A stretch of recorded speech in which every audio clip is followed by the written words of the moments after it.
Меня зовут Абдель Мухтаров, мне 35 лет, я являюсь продюсером, бывший телеведущий, сейчас начинающий гей-активист. И последнее мое определение мне больше всего нравится, оно мне очень интересно сейчас. Я родом из Алматы, родился и вырос здесь, в центре Алматы, вот прям здесь.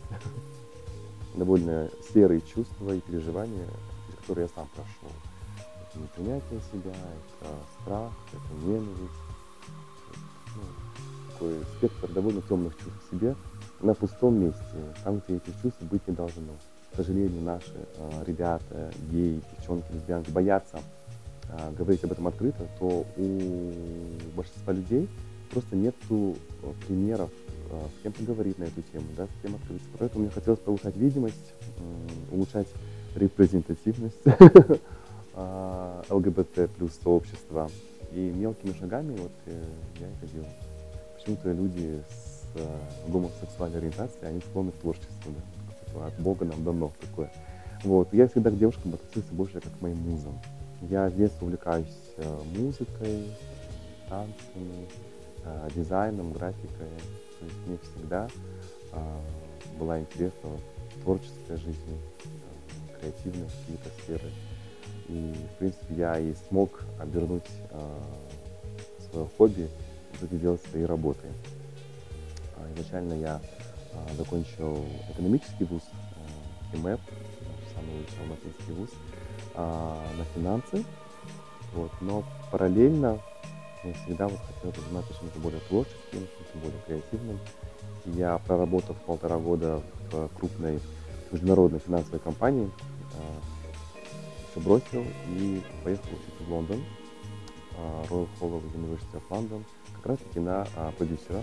Вернулся в Казахстан, меня сразу пригласили на работу на 7 канал в качестве ведущего тогда нового шоу «40 миллионов в семье». Было очень для меня рисково и ответственно, потому что у меня не было опыта работы на ТВ, и мне было очень приятно, что меня утвердили на такую ответственную позицию.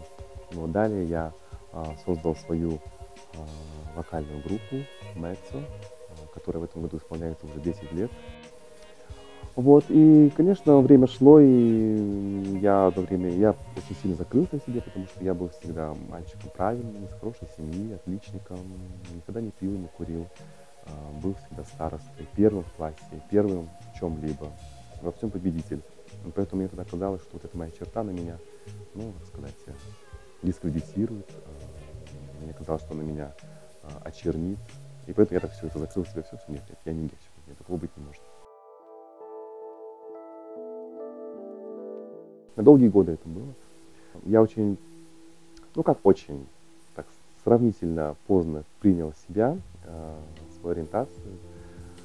Случилось ближе к 30 годам, вот, около 6 лет назад. И с тех пор мне захотелось заниматься этой темой, потому что я понимал, что в нашей стране, в нашем регионе очень мало людей, которые могут вот так открыто говорить об этой теме. Всем как-то очень неудобно всегда становится, всем как-то стыдно, кто-то боится чего-то, кто-то себя не до конца принял. Вот. У меня, как мне кажется, с этим уже не осталось никаких проблем, вопросов. Ну, последний мой выход, конечно, был довольно яркий, когда я на параде гордости в Нью-Йорке поднял наш казахстанский флаг, и вся последовавшая после этого истерия у наших псевдопатриотов, людей, которые, к сожалению, кроме флага нашего, который я тоже очень люблю и уважаю, поэтому я его и поднял в Нью-Йорке. Вот, им больше нечем гордиться. Вот, мне хотелось стать частью сообщества, потому что когда ты как гей растешь в таком более гетеронормативном, казахском таком устоявшемся обществе, сколько у меня не было друзей там прекрасных, замечательных, все равно это не то, когда ты вот не можешь, никто тебя не поймет так, как твои люди, да. Конечно, вопросы к своей ориентации у меня были давно, с подросткового возраста, из-за того, что вокруг меня не было открытых геев. Вообще эта тема была очень табуирована всегда. Мне не с кем было поговорить об этом. Тогда не было интернета особо так сильно развито, не было Ютуба, Инстаграма и так далее, ТикТока. И, конечно, мне казалось, что я один такой неправильный. Вот. И плюс, конечно, всегда там, с советских времен, в 90-е годы, все, что касалось темы гомосексуалов, это всегда было оскорбительно. Вот. И окончательно все это уже к 29 годам я понял, что уже от этого никуда не деться. Я стал очень много читать литературы, наконец-таки, научной, да. Я понял, что уже от этого просто не убежать. Это нужно уже принять, но это надо делать правильно, надо изучить, понять. То есть я в своем масштабе где-то на тот момент чувствовал себя тоже как Рики Мартин, потому что я уже был тогда известным человеком в стране, я уже вел свое шоу, и ко мне уже было внимание приковано, и всем было интересно, что с моей личной жизнью. Ну, то есть это были все такие вот давления. Я сделал свой первый каминг-аут своей лучшей подруге, которая это прекрасно восприняла, поддержала меня. Там было много слез, очень такой был эмоциональный момент. И после этого, как с ней знаком, я стал делать каминг-аут следующему другу, следующей подруге. Мне очень важно было сделать такой очень индивидуальной сессии. Я приглашал так вот своего друга очередного или подругу, мы садились в кафе, и я изливал душу, рассказывал. Конечно, большинство моих друзей, люди не глупые, они прекрасно понимали, что во мне, что я гей, но никто никогда мне не... За что я очень благодарен своим друзьям и близким, что никто никогда на меня не давил, никто никогда меня не побуждал вот к этим неудобным вопросам, ответам, которые у меня не было тогда. Потом это были мои родители, моя семья, папа, мама, мой родной братишка. Это было нелегко, то есть братишка все было хорошо, потому что ему было на тот момент 18 лет, современный, совершенно продвинутый, любознательный молодой человек, который сказал: и что? Я тебя люблю таким, какой ты есть, ты меня вырастил. Ну, то есть там были очень красивые слова сказанные, вспоминаю. Ну, с мамой было, конечно, сложнее немножко, несмотря на то, что мы с ней всегда были очень близкими, мы были как друзьями. Там были вопросы у нее, были очень неприятные комментарии на этот счет, потому что очень много ребят, которые боятся открыться в целом себе и миру, они ставят в первую очередь вот родителей. Мама, папа, я боюсь там маму, постоянно мама. Ну, конечно, я тоже свою маму очень сильно люблю, как любой нормальный человек. Вот, но себя я люблю больше. Это нужно уметь в какой-то момент сделать выбор в пользу себя. То есть, если бы я мог выбрать не быть геем, на тот момент я бы не выбрал.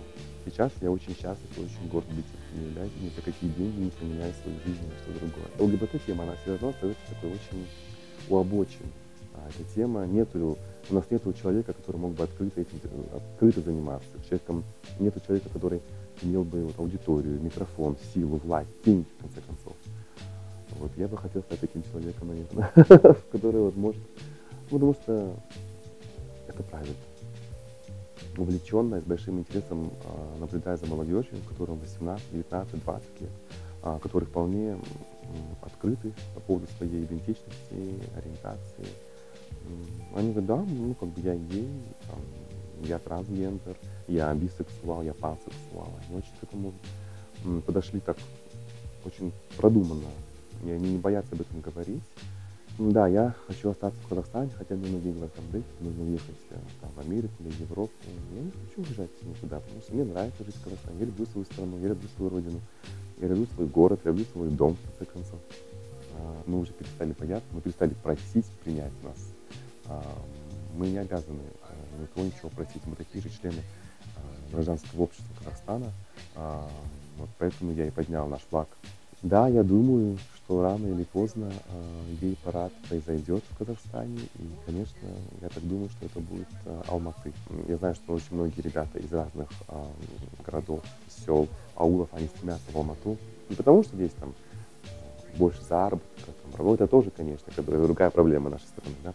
Вот, но потому что, конечно, здесь сосредоточено ЛГБТ-сообщество. Здесь чувствуется поддержка, здесь чувствуется сила, безопасность. У нас есть клубы тематические, у нас есть бары, у нас есть очень много организаций правозащитных в этой теме. Вот. Я бы сказал, что ребятам от себя, 35-летнего Абделя, который вот уже 5-6 лет живет совершенно иной жизнью, счастливой, открытой, той жизнью, которой я должен был жить вот начиная с 16 лет, когда у меня прошло половое созревание, когда у меня были гормоны, когда я должен был влюбляться направо и налево, совершать глупости, ничего этого не было, к сожалению. Я бы посоветовал сейчас людям просто перестать бояться, потому что страх, он у нас в голове. Да, конечно, я понимаю, что где-то я являюсь более привилегированным членом нашего комьюнити, чем другие ребята, да.